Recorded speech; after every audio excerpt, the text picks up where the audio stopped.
Tens of thousands of French soldiers died trying to cross, killed by Russian artillery, drowned in icy water, or trampled in the panic. It was one of the worst disasters in military history. Tonight, what we are witnessing is not just a tactical encirclement.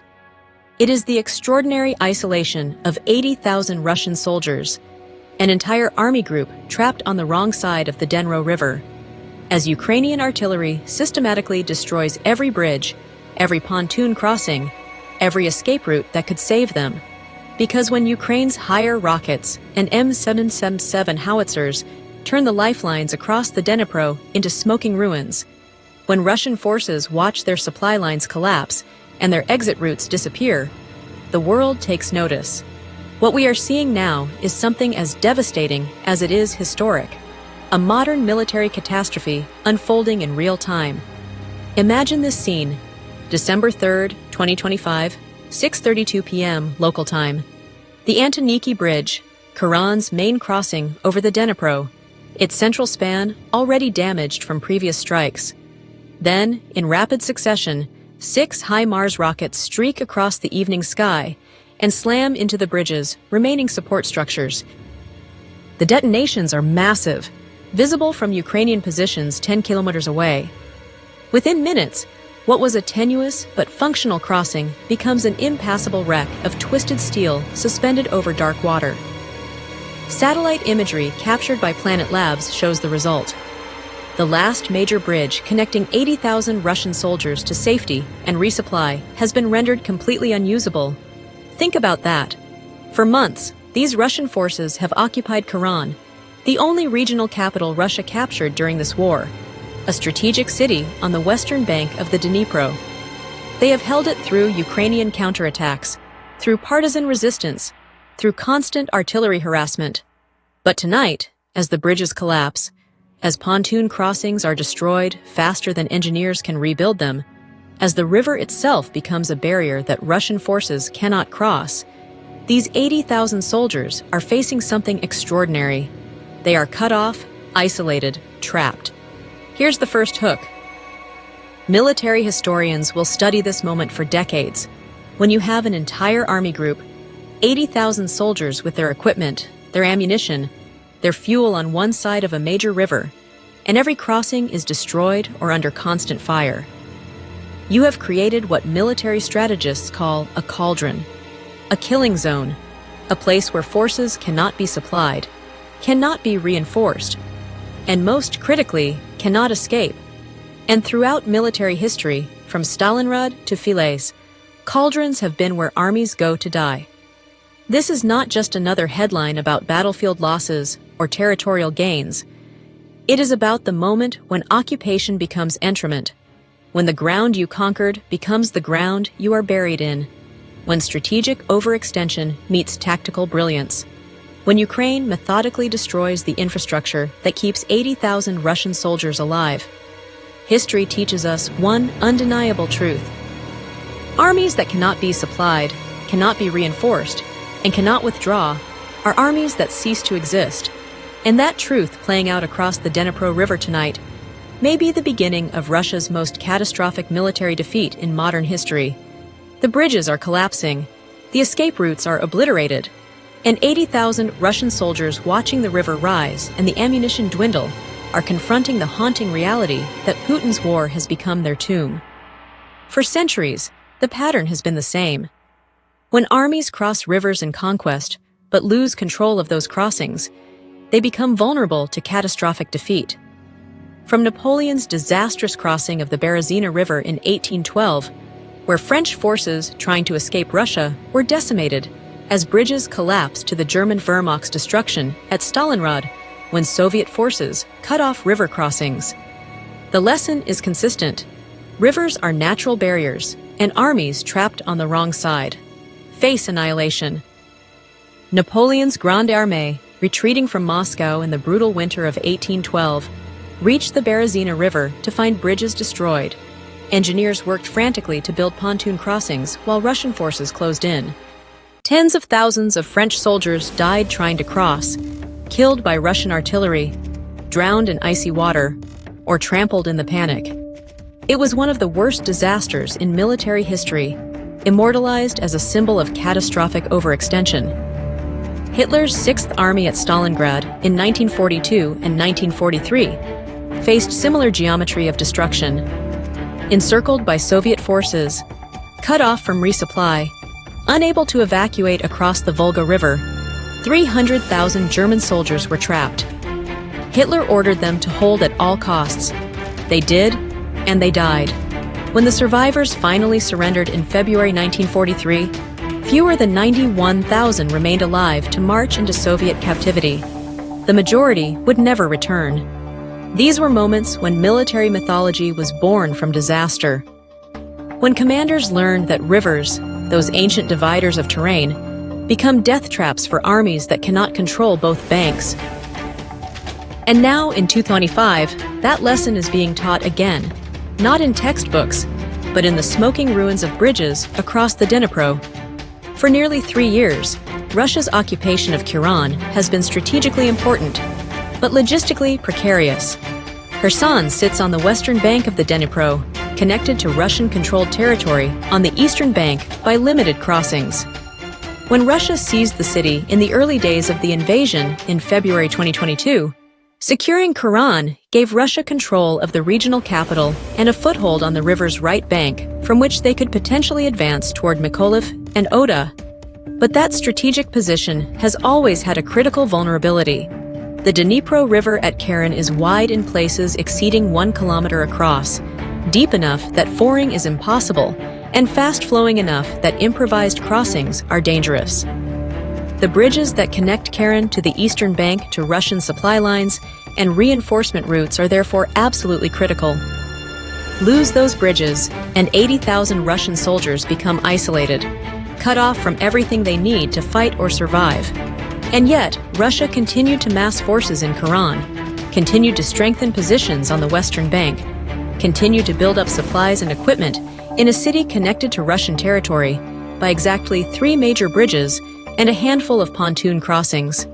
The vulnerability was obvious to military analysts from the beginning. Ukraine simply needed the capability to destroy those crossings and the patience to wait for the right moment. That moment arrived in late 2025. Ukrainian forces, now equipped with extended-range artillery and an ample supply of precision munitions, began systematically targeting the bridges, the Ansky Bridge, the main road crossing, the rail bridge slightly upstream, the Nova Kakhovka Dam crossing further east, and every pontoon bridge that Russian engineers desperately constructed. One by one, Ukrainian artillery has rendered them unusable. Let's be honest, Russia's decision to maintain 80,000 troops in Kherson was always strategically questionable. Occupying territory on the far side of a major river connected by limited crossings that your enemy can target is military doctrine's definition of a death trap. You cannot move an army that size across pontoon bridges quickly. You cannot supply 80,000 soldiers without functioning logistics routes. And you cannot defend against determined artillery when every crossing point is known, mapped, and pre-targeted. But here's the truth that Russian commanders apparently failed to grasp. Pride does not make bad positions defensible. Holding Kherson, for political reasons, because Putin needs to claim he captured a regional capital, does not change the mathematical reality that 80,000 soldiers on the wrong side of the river are 80,000 soldiers waiting to be destroyed. The fortress is hollow. The position is unsustainable. And the collapse now unfolding was always inevitable. There's a misconception spreading that Ukraine's destruction of the Dnipro crossings is simply about disrupting Russian logistics, but that misses the strategic magnitude entirely. What Ukraine has accomplished is the isolation of Russia's largest concentration of forces in a position from which they cannot escape, cannot be effectively supplied, and cannot be reinforced. This is not disruption. This is encirclement. This is the creation of a cauldron on a scale not seen in Europe since World War II. The artillery campaign against the bridges was the culmination of months of planning and precision. Ukrainian forces identified every crossing point, mapped their exact coordinates, observed traffic patterns to identify the most critical routes, and then systematically began destroying them. HIMARS rockets struck the Antoniki Bridge's road deck, rendering it impassable to heavy vehicles. M777. Howitzer fire cratered the rail bridge's approach roads. Drone-corrected artillery destroyed pontoon crossings within hours of their construction. Here's the second hook. What makes this extraordinary is the precision and persistence.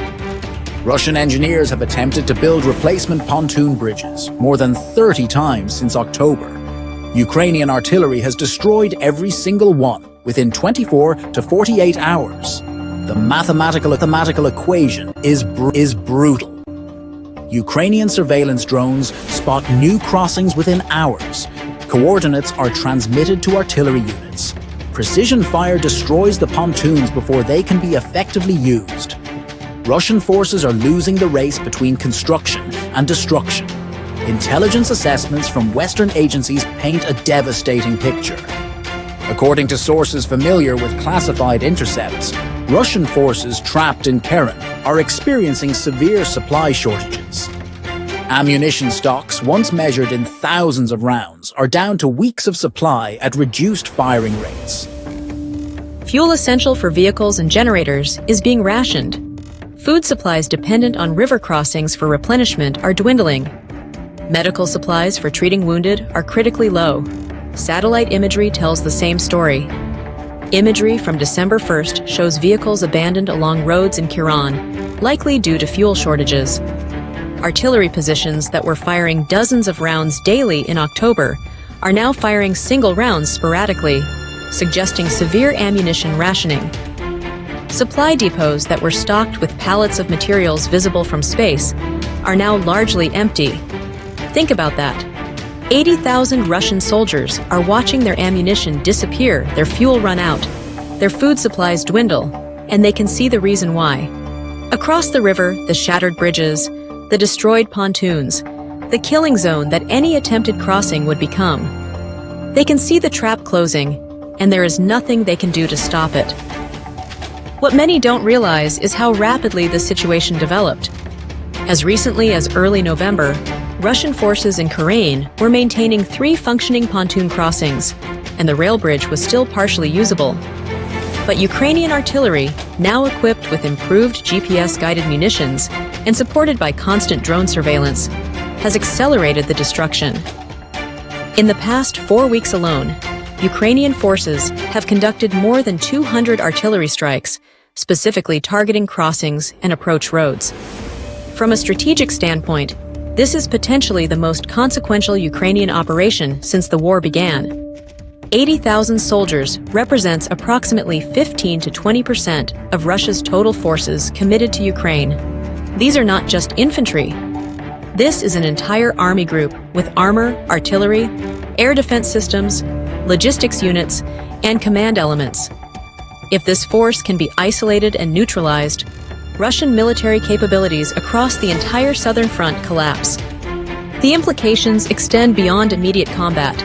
80,000 Russian soldiers trapped in Keren means 80,000 soldiers not available for operations elsewhere. It means resources diverted to desperate supply efforts that achieve little. It means aircraft risk flying supply missions that may be shot down. It means Putin's limited reserves being consumed in a losing effort to sustain an unsustainable position. The strategic paralysis this creates benefits Ukraine across every front. Ukrainian forces, by contrast, have positioned themselves perfectly for this operation. Artillery units are deployed on the eastern bank with clear lines of fire to all crossing points. Drone operators maintain constant surveillance, immediately identifying any Russian attempt to build new crossings. Air defense systems protect Ukrainian artillery from Russian counter-B fire. The system is resilient, distributed, and devastatingly effective. For months, the images have been haunting. Russian artillery targeting Ukrainian cities across the Dnipro, Grad rockets fired from Keren striking residential areas in Mykolaiv, civilians killed in their homes by shells fired from occupied territory. The human cost of Russia's occupation of Canaan has been measured not just in military casualties, but in civilian suffering, in families displaced, in cities living under constant threat of bombardment. Kherson itself has suffered immensely under occupation. Reports from residents who escaped describe summary executions, torture, forced disappearances. Ukrainian officials estimate that thousands of civilians have been killed or abused during Russia's occupation. Filtration camps where civilians are interrogated, often brutally before being allowed to move. Cultural destruction with Ukrainian language banned, Ukrainian symbols removed. Attempts to erase Ukrainian identity from a city that has been Ukrainian for centuries. Think about that. For nearly 3 years, the people of Hera have endured occupation by forces that target civilians, that torture and kill, that attempt to destroy Ukrainian culture and replace it with Russian dominance. And the Russian soldiers now trapped in the city, facing isolation and potential destruction, are the same soldiers who have participated in or enabled these atrocities. Here's the third hook. There is a moral dimension to this military encirclement that cannot be ignored. The Russian forces trapped in Kherson are not innocent victims of circumstance. They are occupiers who have committed war crimes, who have targeted civilians, who have participated in a war of aggression. Their predicament, while tragic on a human level, is the direct consequence of the war they are fighting and the atrocities they have committed. What's truly extraordinary is how Ukrainian forces have maintained discipline even while creating this encirclement. International law requires that armies provide opportunities for surrender, that trapped forces be given chances to capitulate rather than be annihilated. And Ukrainian forces, despite having every reason to seek vengeance for what Russian forces have done to Ukrainian civilians, have maintained adherence to the laws of war. Loudspeaker broadcasts, leaflet drops, and radio messages have been transmitted to Russian forces, offering clear surrender terms. The human cost of what is unfolding in Kherson is staggering, but it is qualitatively different from Russia's war crimes. Ukrainian forces are targeting legitimate military infrastructure, bridges, supply routes, military positions. They are not targeting hospitals, schools, or starting legitimate residential areas. They are not executing prisoners or torturing civilians, even while creating conditions that may lead to the surrender or destruction of 80,000 enemy soldiers. Ukrainian forces maintain adherence to international humanitarian law. From a psychological standpoint, the situation is devastating for Russian morale. Soldiers trapped in Kherson can see what is happening. They watch the bridges explode. They hear Ukrainian artillery firing. They know that resupply is failing, that escape is blocked, that their options are narrowing to surrender or die. Intercepted communications reveal despair, anger at commanders who put them in this position, fear about what comes next. One intercepted call, obtained by Ukrainian intelligence and shared with Western media, captures the psychological horror. A Russian soldier in Kherson, speaking to his family in Russia, describing the situation. They keep telling us relief is coming, that new bridges are being built, that we will be evacuated. But we see the explosions every night. We see the trucks that don't arrive. We know we are abandoned here. The despair is palpable and haunting. This is where strategy becomes human tragedy. Every Russian soldier trapped in Kherson is someone's son, someone's husband, someone's father. Their predicament is a direct result of Putin's decision to invade, of commander decisions to concentrate forces in an indefensible position, of a system that values territory over lives. But the humanity of individual soldiers does not change the strategic reality. They are enemy combatants occupying Ukrainian territory, and their isolation serves legitimate military purposes. There are moments when military geometry becomes destiny, when the map itself dictates outcomes, when rivers and bridges and lines of communication determine which armies survive and which are destroyed. Ukraine's encirclement of 80,000 Russian troops in Kherson is one of those moments. This is not just about destroying bridges or cutting supply lines. This is about leveraging geography itself as a weapon. Using the Dnipro River as an ally in isolating and neutralizing Russia's largest concentration of forces, the The Dinro at Kherson is, from a military perspective, a nearly perfect barrier. More than 800 meters wide at the narrowest points, deeper than 15 miles in the shipping channel, with strong currents that make swimming or fording impossible for soldiers laden with equipment. Historically, armies that controlled both banks of the Dnipro held immense strategic advantage. Armies that controlled only one bank faced the constant threat of encirclement. Here's the fourth hook. Imagine the desperation of Russian military planners right now. They have 80,000 soldiers, billions of dollars worth of equipment, critical command personnel, all trapped on ground they cannot supply or reinforce. Every option they consider is terrible. Attempt a mass evacuation across improvised pontoon bridges, and Ukrainian artillery will create a massacre. Leave the forces in place and watch them slowly weaken until they collapse. Order a desperate breakout attempt and risk catastrophic casualties crossing killing zones under fire. Intelligence reports suggest Russian military leadership is deeply divided over what to do. Some generals advocate immediate withdrawal, accepting heavy casualties during evacuation, but saving whatever forces can escape. Other commanders, aware of Putin's refusal to accept territorial losses, argue for holding her son at any cost, even if it means the force is eventually destroyed. The debate has paralyzed decision-making, and while Russian leaders argue, Ukrainian artillery continues destroying any possibility of organized withdrawal. Western intelligence agencies monitoring the situation describe it as the worst Russian military crisis since the opening weeks of the war. According to classified assessments, Russian forces in Kherson currently have approximately 3 weeks of ammunition at current expenditure rates, 2 weeks of fuel, and possibly 4 weeks of food if rationing is implemented.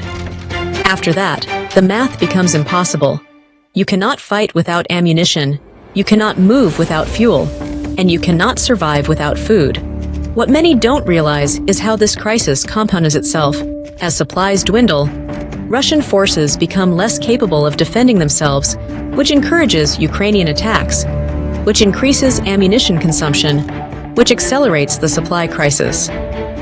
The feedback loop is vicious and accelerating, and with no viable way to break the cycle, the outcome becomes mathematically certain. From a tactical perspective, Ukrainian forces are exploiting the situation brilliantly. Rather than launching costly ground assaults against prepared Russian positions, Ukrainian commanders are allowing artillery and isolation to do the work. Every day that passes, Russian forces become weaker, more desperate, more likely to collapse without Ukrainian infantry having to storm fortified positions. The strategy is patient, methodical, and devastating. The historical parallels are striking and haunting. At Stalingrad, Soviet forces encircled German forces and then waited, allowing winter and starvation to weaken the enemy before launching final assaults. At Philele in 1944, Allied forces trapped German divisions and then used overwhelming firepower to destroy them. The pattern is consistent. Isolation plus attrition equals annihilation. Ukrainian forces are executing this pattern with precision. Russian attempts to break the encirclement have proven futile. Helicopter supply flights into Kherson have been attempted, but face Ukrainian air defenses that have shot down at least 7 helicopters in the past month. Drone resupply using large cargo drones has been tried, but cannot deliver enough material to make a difference. Even airdrops have been discussed, but rejected as too risky and insufficiently effective. This is where resilience meets strategic patience. Ukraine has spent months preparing for this moment, positioning artillery, stockpiling ammunition, training drone operators, planning the systematic destruction of every crossing point. And now, with Russian forces trapped, Ukrainian commanders are not rushing. They are methodically tightening the noose, knowing that time is their ally and Russia's enemy. In modern warfare, logistics is not just about moving supplies. It is about maintaining the will to fight, about convincing soldiers that their sacrifice serves a purpose, about sustaining the belief that the mission is achievable. And yet, what we are witnessing among Russian forces in Kherson is not just logistical collapse. It is the disintegration of morale, of cohesion, of the psychological foundations that keep military units functioning under stress. Reports from Ukrainian intelligence, corroborated by intercepted communications, paint a picture of an army falling apart. Desertions are increasing, with soldiers attempting to swim across the Dnipro at night despite the danger. Officers are being killed by their own men in incidents that Russian authorities try to hide. Units are refusing orders to attack, hoarding remaining supplies for themselves, preparing for what they see as inevitable surrender or destruction. Here's the fifth hook. Morale is the invisible foundation of military effectiveness. You can have the best equipment, the most ammunition, the strongest positions, but if soldiers believe they are abandoned, if they see their situation as hopeless, if they lose faith in their commanders and their mission, armies cease to function as cohesive fighting forces. They become armed mobs waiting to dissolve. Western intelligence agencies have been monitoring Russian military communications closely. According to classified intercepts, conversations between trapped soldiers and their families in Russia reveal profound demoralization. Soldiers expressing anger at Putin for starting the war, at generals for putting them in Iran, at the entire system that promised them victory and delivered them death traps. One soldier in a call intercepted 3 days ago told his wife, "We are not soldiers anymore. We are hostages, and no one is coming to save us." The mathematics of morale collapse are as brutal as the mathematics of logistics failure. When soldiers believe evacuation is possible, they fight to hold positions that enable evacuation. When soldiers believe they are abandoned, they stop fighting to hold anything and focus on individual survival. Russian forces in Iran are transitioning from the first state to the second, and that transition, once it begins, accelerates rapidly. Satellite imagery corroborates the intelligence assessments.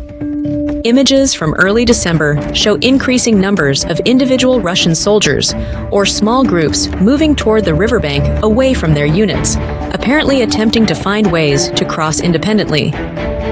Defensive positions that were meticulously maintained in October show signs of abandonment. Equipment is being left behind as soldiers prioritize personal survival over unit cohesion. The command structure is also crumbling. Ukrainian intelligence reports that at least 3 senior Russian officers in Iran have been killed in what Russian authorities claim were Ukrainian strikes, but which Ukrainian sources suggest may have been fragging incidents, soldiers killing unpopular officers. Whether these deaths are from Ukrainian fire or internal violence, the effect is the same. Command authority is eroding. Because here's the truth about armies trapped and abandoned. They do not go down fighting gloriously. They disintegrate gradually, then rapidly. First come the desertions, soldiers slipping away individually or in small groups. Then come the refusals to follow. Orders, units deciding collectively that they will not fight anymore. Then comes the collapse when organized resistance ceases, and surrender becomes the only viable option. Russian forces in Iran are in the early stages of this process. The desertions have begun. The refusals are increasing. The collapse is approaching. And when it comes, when 80,000 Russian soldiers realize simultaneously that continuing to fight is suicidal, and that their commanders have no plan to save them, the surrender will be sudden, chaotic, and complete. Ukrainian forces are preparing for this eventuality. Procedures for processing large numbers of prisoners have been established. Facilities for housing surrendered soldiers have been prepared. International organizations like the Red Cross have been briefed on the potential for mass capitulation. Ukraine is ready for what happens when Russia's Karen force finally accepts reality. Something deeper than a military encirclement is unfolding, something that resonates beyond the Dnipro River, beyond Ukraine, beyond this particular war. It is a demonstration that technological advantage, strategic thinking, and moral clarity can defeat numerical superiority and brute force. For 3 years, Russia has thrown hundreds of thousands of soldiers at Ukraine, relying on mass and willingness to accept casualties to overcome Ukrainian resistance. But in Harrison, that approach has met its catastrophic end. When 80,000 Russian soldiers are trapped by the methodical destruction of bridges, when Ukrainian artillery renders escape impossible and resupply futile, the world takes notice not just of the tactical success,